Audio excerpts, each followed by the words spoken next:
میرے آقا کریم نے کیا فرمایا؟ فرمایا لستو کا احد منکم، میں تم میں سے کسی ایک جیسا بھی نہیں ہوں۔ اچھا یہ تو ایک سمپل سٹیٹمنٹ ہے نا، ایک سیدھا سادہ بیان ہے، میں تم جیسا نہیں۔ پھر میرے آقا کریم نے چیلنج فرمایا ایوکم مثلی، تم میں سے کون میرے جیسا ہے؟ اب انسان کا ذہن خلفشار کا شکار ہوتا ہے کہ بھئی نبی اللہ کے حکم کی خلاف ورزی تو کبھی نہیں کر سکتے۔ اب قرآن نے کہا قل، اے محبوب آپ کہہ دیجئے، کیا کہہ دیجئے؟ انما انا بشر مثلکم، کہ میں تم جیسا بشر ہی تو ہوں۔ اب اللہ نے حکم دیا کہ اے محبوب کہہ دیجئے میں تم جیسا بشر ہی تو ہوں، اور آقا کریم فرما رہے ہیں تم میں سے کون میرے جیسا ہے؟ تو یہ تو معاذ اللہ بظاہر نافرمانی لگ رہی ہے، حکم عدولی لگ رہی ہے۔ اللہ کچھ فرماتا ہے، نبی کریم کچھ اور فرما رہے ہیں۔ لیکن یارو یہ بات کسی صحابی نے تو نہیں کہی، کسی صحابی نے اعتراض نہیں کیا کہ آقا کرم فرمائیں اللہ نے حکم دیا ہے کہ کہہ دیجئے میں تم جیسا بشر، اور آپ کہہ رہے ہیں تم میں سے کون میرے جیسا ہے۔ اب ایسی بات نہ کریں، امت خلفشار کا شکار ہو جائے گی اور آپ رب کی نافرمانی تو نہ کریں۔ کسی صحابی نے نہیں کہا، کیونکہ سب صحابی جانتے ہیں کہ قرآن کو جس طرح میرے آقا کریم سمجھتے ہیں کوئی اور تو نہیں سمجھ سکتا۔ نعرہ تکبیر، نعرہ رسالت، نعرہ خلافت، نعرہ حیدری،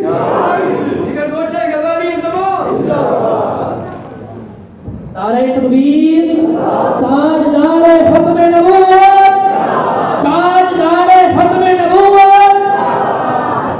معاف کیجئے، یہ تو ضمناً ایک درمیان میں بات آ گئی، لیکن اب میں چاہوں گا کہ چلیے یہ بات میں کسی کنارے لگاتا چلوں۔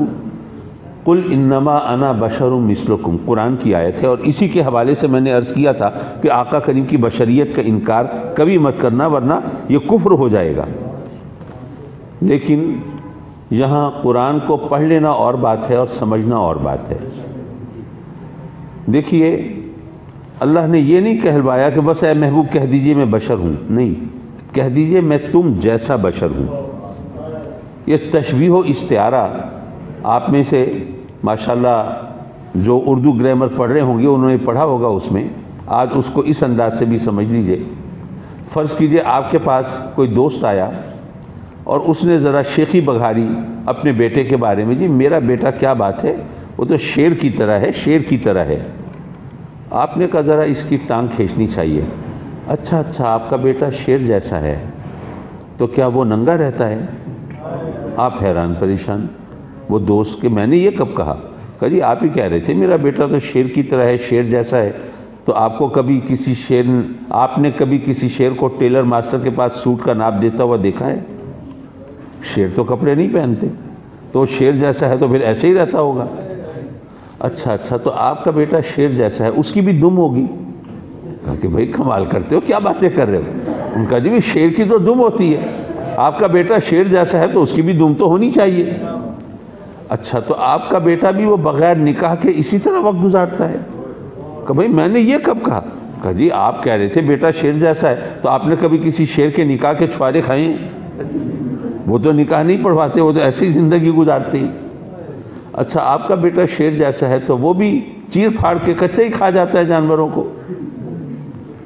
تو ظاہر ہے کہ ہر شخص یہ سمجھے گا کہ یہ اس کو خراب کرنے کی کوشش ہے، ورنہ بات تو سیدھی سی ہے کہ جب کہا کہ بیٹا شیر جیسا ہے تو یہ مطلب تو نہیں تھا کہ اس کی شکل شیر جیسی ہے، یا صورت شیر جیسی ہے، یا خوراک شیر جیسی ہے، یا عادت شیر جیسی ہے، یا اس کا ظاہر شیر جیسا ہے، یا باطن شیر جیسا ہے، یا روحانیت شیر جیسی ہے، یا جسمانیت شیر جیسی ہے۔ بھئی کس بات میں شیر جیسا ہے؟ ذرا سوچو تو صحیح۔ تو نتیجہ یہ نکلا کہ اور کوئی بات نہیں، ہر چیز میں شیر سے مختلف ہے، صرف اتنی بات ہے کہ شیر بہادر ہوتا ہے اور بیٹا بھی بہادر ہے، صرف اس وجہ سے شیر جیسا کہہ دیا، اور تو کوئی چیز نہیں ملتی۔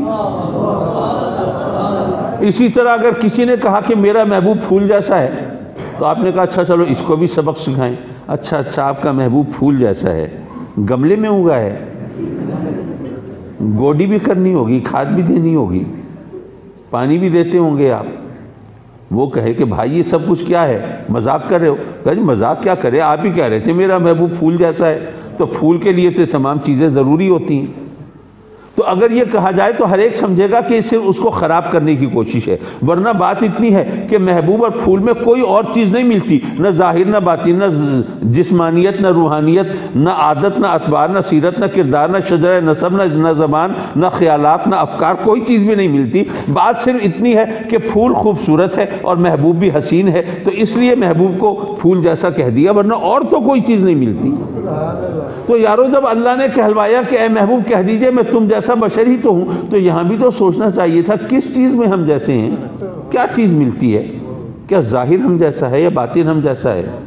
اچھا، جو لوگ نورانیت کے منکر ہیں انہوں نے کہا کہ جناب اس کا مطلب ہے کہ ہی از فزیکلی لائک اس، وہ جسمانی طور پر ہم جیسے ہیں۔ چلیے یہی مان لیتے ہیں جسمانی طور پر ہم جیسے ہیں، میرے آقا کریم کا تو سایہ نہیں تھا، تو جسمانی طور پر ہم جیسے ہیں۔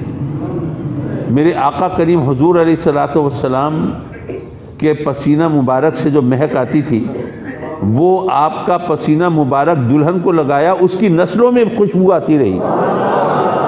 کیا ہم میں سے کسی کے پسینے کی یہ کیفیت ہو سکتی ہے؟ اچھا، میرے آقا کریم کی اگر جسمانیت ہم جیسی، تو میرے آقا کریم کا تو شق صدر مبارک ہوا۔ کیا ہم میں سے کسی کا اس طرح سینہ چاک کیا جائے؟ کیا ممکن ہے کہ خون نہ بہے؟ کیا ممکن ہے کہ اس طرح سینہ چاک کر کے اور جناب اس پہ پانی ڈال کے اور دوبارہ سینے میں رکھ کے اور سی دیا جائے اور کچھ بھی فرق نہ پڑے؟ آج کل ٹھیک ہے اوپن ہارٹ سرجری ہوتی ہے، لیکن اس انداز سے تو نہیں ہوتی۔ تو پتہ یہ چلا کہ آقا کریم کی جسمانیت بھی ہم جیسی نہیں۔ حضرات مکرم، تو آقا کریم کی کوئی بات نہ ظاہر ہم جیسا، نہ باطن ہم جیسا، نہ روحانیت ہم جیسی، نہ جسمانیت ہم جیسی، نہ سیرت ہم جیسی، نہ کردار ہم جیسا، نہ صورت ہم جیسی۔ کوئی صورت کیا ہم جیسی ہے؟ میرے آقا کریم تو وہ ہیں جن کے چہرے اقدس کو کوئی ایک نظر ایمان اور محبت سے دیکھ لے اس کو شرف صحابیت مل جاتا ہے۔ کوئی کروڑوں سال عبادت کرتا رہے صحابی کے برابر نہیں ہو سکتا۔ تو کیا آقا کریم کی صورت ہم جیسی ہے؟ ظاہر ہے کہ نہیں ہے۔ تو پھر کس بات میں ہم جیسے ہیں؟ یہ سوال تھا نا، کسی نے توجہ ہی نہیں کی، بس آیت پڑھی قل انما انا بشر مثلکم۔ دیکھو اللہ نے تو کہلوا دیا اپنے محبوب سے کہ کہہ دیجئے میں تم جیسا بشر ہی تو ہوں، بس ہم جیسے ہیں۔ بھائی کس بات میں ہم جیسے ہیں؟ یہ نہیں سوچا، یہ سمجھا کہ ہر بات میں ہم جیسے ہیں۔ اب سوال تو اپنی جگہ ہے کس بات میں ہم جیسے ہیں۔ تو قرآن چونکہ رب کائنات تو جانتا تھا کہ میرے بندے خلفشار کا شکار ہوں گے، کس بات میں ہم جیسے، تو آیت میں خود جواب دے دیا قل انما انا بشر مثلکم یوحی الی انما الہکم الہ واحد۔ اے محبوب کہہ دیجئے کہ میں تم جیسا بشر ہی تو ہوں۔ اب یہ پوچھیں گے کس بات میں ہم جیسے ہیں، تو ان کو بتا دیجئے کہ مجھ پر وحی یہ ہوتی ہے کہ تمہارا اور میرا معبود بس وہی وحدہ لا شریک ہے، اس کے سوا اور کوئی معبود نہیں۔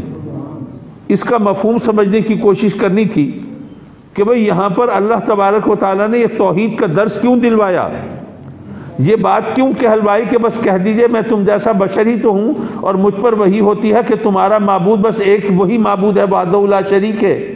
صرف یہی ایک وہی تو نہیں ہوتی، وہی تو بے شمار ہوتی ہے، لیکن یہاں بطور خاص اس چیز کا ذکر کر کے گویا یہ بتایا کہ اے محبوب جب یہ تیری شان دیکھیں گے تیری انگلی کے اشارے سے چاند دو ٹکڑے ہو جاتے ہیں، تیرے کہنے پر تیرے اشارے پر سورج الٹے پاؤں پھر آتا ہے، جانور تیرے قدموں پہ سجدہ ریز ہو جاتے ہیں اور پتھر تیرے نام کا کلمہ پڑھتے ہیں، تو اے محبوب کہیں ایسا نہ ہو کہ تجھے یہ مخلوق ماننے کی بجائے کہیں خالق نہ بنا لیں۔ اے میرا بندہ عیسیٰ، اس نے مردوں کو زندہ کر کے دکھایا اور بیماروں کو شفا دے کے دکھائی، تو لوگوں نے اس کو میرا بیٹا بنا دیا، تو کہیں تجھے بھی کہیں میرا شریک نہ بنا دیں۔ تو اے محبوب ان سے کہہ دے کہ میں تم جیسا بشر ہی تو ہوں۔ یہ پوچھیں گے کس بات میں ہم جیسے ہیں، بتا دینا کہ بس وہی وحدہ لا شریک ہے، نہ تم خدا ہو نہ میں خدا ہوں، نہ تم معبود ہو نہ میں معبود ہوں، نہ تم پوجا کے لائق نہ میں پوجا کے لائق، نہ تم پرستش کے قابل نہ میں پرستش کے قابل۔ ارے الہ نہ ہونے میں ہم ایک جیسے ہیں، باقی اور کوئی چیز نہیں ملتی۔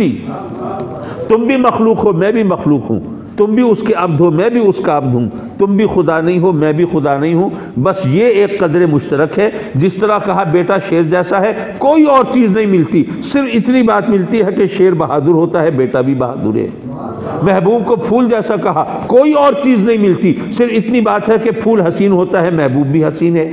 جب کہلوایا کہ محبوب کہہ دیجئے میں تم جیسا بشر ہی تو ہوں، تو یہاں پر کوئی اور چیز نہیں ملتی، بس اتنا ملتا ہے کہ آقا کریم بھی مخلوق ہیں اور ہم بھی مخلوق ہیں، وہ بھی عبد ہیں ہم بھی عبد ہیں، وہ بھی خدا نہیں ہم بھی خدا نہیں، اس کے علاوہ تو کوئی اور چیز نہیں ملتی۔